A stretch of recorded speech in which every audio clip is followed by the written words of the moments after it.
Manjummel boys നിർമ്മാതാക്കൾ ഊരാക്കുടുക്കിലെന്ന് report. സിനിമയ്ക്ക് പിന്നിലെ സാമ്പത്തിക തട്ടിപ്പിൽ ഒത്തുതീർപ്പുകൾക്ക് വഴങ്ങാതെ പോലീസും നിലപാട് കടുപ്പിക്കുകയാണ്.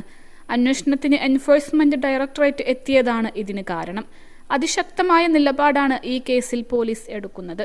സിനിമയ്ക്കാകെ 18.65 കോടി മാത്രം ചെലവായിരിക്കെ 28 കോടിയിലധികം പല വഴിക്കായി നിർമ്മാതാക്കൾ ശേഖരിച്ചിരുന്നുവെന്നും 10 കോടി അങ്ങനെ തന്നെ പ്രതികൾ കൈക്കലാക്കിയെന്നും മരട് SHO GP സജുകുമാർ ഹൈക്കോടതിക്ക് സമർപ്പിച്ച റിപ്പോർട്ടിൽ പറയുന്നു.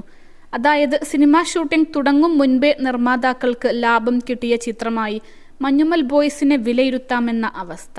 ഒത്തുതീർപ്പ് ശ്രമങ്ങൾ അണിയറയിൽ നടക്കുന്നുണ്ടെങ്കിലും അത്ര എളുപ്പം അവസാനിപ്പിക്കാവുന്ന നിലയിലല്ല കേസ്. എൻഫോഴ്സ്മെന്റ് ഡയറക്ടറേറ്റ് മലയാള സിനിമയ്ക്ക് പിന്നാലെ കൂടിയാലുള്ള അപകടം തിരിച്ചറിഞ്ഞാണ് അണിയറ നീക്കങ്ങൾ. ഈ കേസ് അവസാനിച്ചില്ലെങ്കിൽ EDക്ക് എല്ലാ തലത്തിലും സിനിമയിൽ ഇടപെടാനാകും. എന്നാൽ അന്വേഷണത്തിൽ നടൻ സൗബിൻ ഷാഹിറിന്റെ കുരുക്ക് കൂടുതൽ മുറുകുന്നതാണ് പോലീസ് അന്വേഷണ റിപ്പോർട്ട്. 40% ലാഭം വാഗ്ദാനം ചെയ്താണ് സിറാജ് വലിയതറ ഹമീദ് എന്നയാളിൽ നിന്ന് സൗബിനും സംഘവും 7 കോടി വാങ്ങിയത്. ചിത്രം വൻ വിജയത്തിലേക്ക് നീങ്ങുന്നുവെന്ന് ഉറപ്പായ ഘട്ടത്തിൽ സിറാജ് എറണാകുളം കോടതിയെ സമീപിക്കുകയും നിർമ്മാണ കമ്പനിയായ പറവ ഫിലിംസിന്റെ അക്കൗണ്ട് മരവിപ്പിക്കുകയും ചെയ്തു. ഇതിന് പിന്നാലെയാണ് പോലീസ് അന്വേഷണം തുടങ്ങിയത്. ഗൗരവതരമായ കണ്ടെത്തലുകളാണ് പോലീസ് റിപ്പോർട്ടിലുള്ളത്. സിനിമയ്ക്കായി 7 കോടി മുടക്കിയ ഹമീദിനെ കബളിപ്പിക്കാൻ നിർമ്മാതാക്കളായ സൗബിൻ ഷാഹിർ അടക്കമുള്ളവർ മുൻകൂർ പദ്ധതി ഉണ്ടായിരുന്നു എന്നാണ് പോലീസ് പറയുന്നത്. +2 ഡിഗ്രി കഴിഞ്ഞവർക്ക് വേൾഡ്സ് ഫസ്റ്റ് AR/VR ക്ലാസ് റൂമിലൂടെ സ്മാർട്ട് ഫോൺ എഞ്ചിനീയർ ആവാം. കൂടുതൽ അറിയാൻ വിളിക്കൂ ബ്രിഡ്കോ ആൻഡ് ബ്രിഡ്കോ.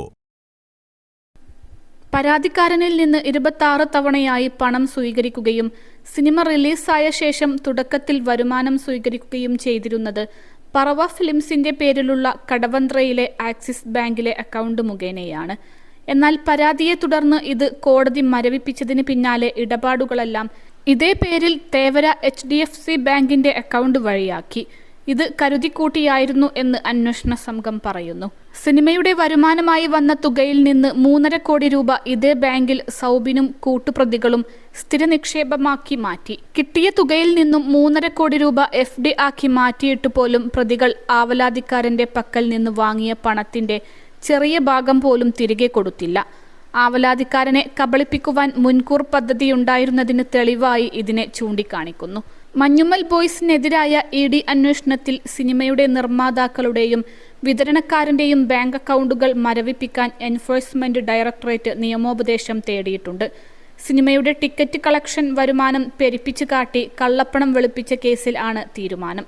കഴിഞ്ഞ 5 വർഷത്തിനിടയിൽ കേരളത്തിൽ പ്രദർശന വിജയം നേടിയ മുഴുവൻ സിനിമകളുടെയും സാമ്പത്തിക വിവരങ്ങൾ ശേഖരിക്കാൻ ED ഒരുങ്ങുന്നുണ്ട്.